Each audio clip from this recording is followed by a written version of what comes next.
Yung kahoy. Oo. Ano, nabitin ka? Hindi, nalusot na yun. Naitukod. Naikalso mo yan. Eh, nabitin ka, nalaglag yung paa mo, pero yung balikat mo, parang Nakasabit. nasabit ka. Ngayon, kailan yan nangyari? Mga 1 month na po. Bago pa. Hindi ka nagpa-check up sa ano, ganyan, may nagpasa ba siya dati? May mga pasa Wala siya? naman po. Wala, sure ka? Ako, wala. Sige. Sabihin mo sa akin pag masakit ha. Yan mga ganyan. Sabihin mo kung masakit ha. Kasi wala kang files. Pagka nadidisgrasya kayo, total nasa trabaho kayo eh.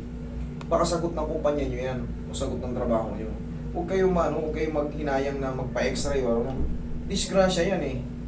Malalaman natin kung naka-lead yung joint mo or may crack ba yung buto mo na tumama ron sa may pader o sa kung saan ka man tumama. Bossing, base rito ha, kasi nakakapako eh.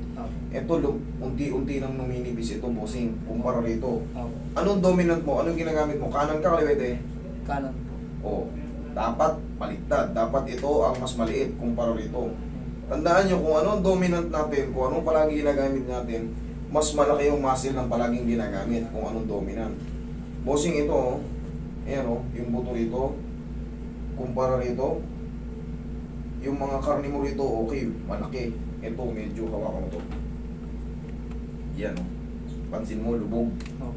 Yan ang naapektuhan. Maaring na ano ka, naka-align yung ano mo, naka-align yung head humerus mo, nandito, naka-shoot. Pero, maaring ang nangyari sa'yo, siyempre, bigla ang pagkakaano eh, nabitin ka eh. Baka na hyperextend yung mga ano mo, yung mga soft tissue mo o yung mga ligaments mo, tendons mo na punitan. Parang gano'n na nangyayari kasi oh. Ito lumit oh. Atin. Oh, hindi naman siya frozen oh. Pero tumutunog, yun oh. Bossing, ipupush up mo lang to para makarecover to. Ang push up niyan is, ito yung kama. Kahit mga 5 piraso lang, araw-araw. Para makarecover yung deltoid muscle mo tsaka yung infraspinatus. Okay? I-align ko pa yan. Tapos yun lang banagi kasi yung mga muscle hindi kagad kayang mag-recover kahit pag i-adjust. Kailangan pa niyan mag-build. Yung mga numipis, siyempre, Bawal po mahilaro ng basketball. bossing, ano pa to eh, hindi mo kailangan ng basketball, ang kailangan mo, kasi pag inayos ko yan, pag nag-basketball ka ba, pag layup mo, pinaul ka. Wala na naman. Siyempre eh, basketball yun eh. Tsaka ang dominant mo kanan, pag rebound mo, eh puro, siyempre banggaan tayo sa basketball eh. Hindi naman tayo pwede hindi magbanggaan eh. Relax na.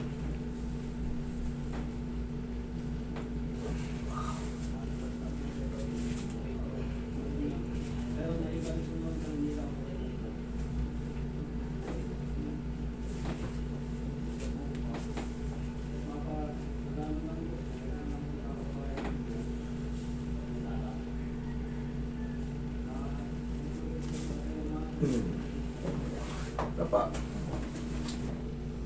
Idol, ito pag hindi mo to ipinush up, yung mga muscle mo maiiwanan siya kasi palagi natin ginagamit yung kamay.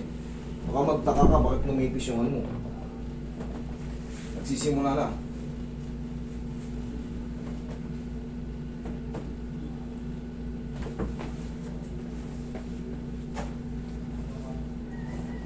Kung lalabanan na. Relax na.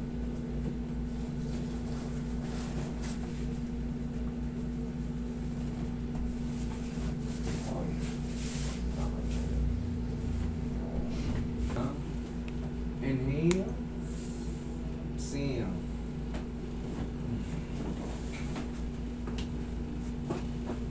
Idol, gayahin mo lang ako palagi yung sinasabi kong push up. Sa kama lang, hindi mo kailangan sa side. Hindi mo kailangan puwersado.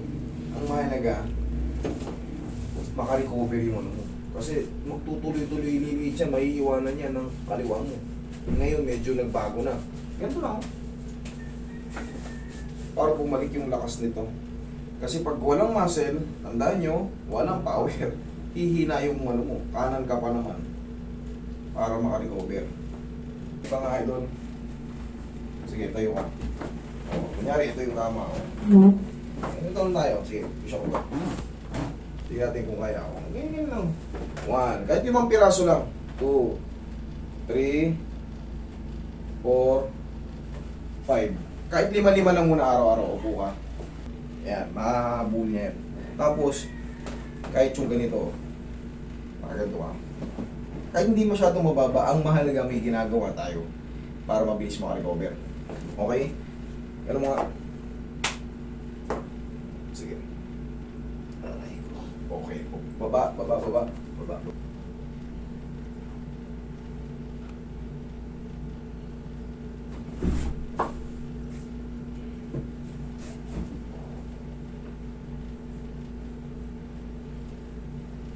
Hindi na dislocation ang kalaban mo eh. Ang kalaban mo, hyperextend ang mga tendons and ligaments, muscle. Stress pa ito. Yan. Pero syempre, paano sila na-hyperextend? Pag nawawala sa posisyon yung pinagkakapitan, ganun yun. O kaya yung sobrang biglaang kilos. Katulad ng mga disgrasya, yan. Yari.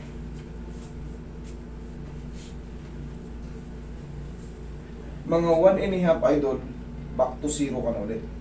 Pero kailangan mo lang tiisin talaga yung ano eh, yung mga push-up natin eh.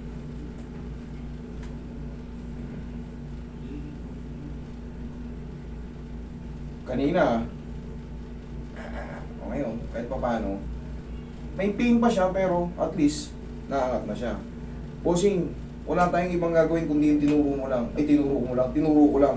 Tapos, pag napagod, haplusin mo na ng pao. Okay? Apo. Yun na yung sagot dyan. Wala nang ibang sagot dyan. Kundi, kasi yun, pataas yun yung push-up na yun. Magre-recover yan. Okay? Apo. Thank you so much.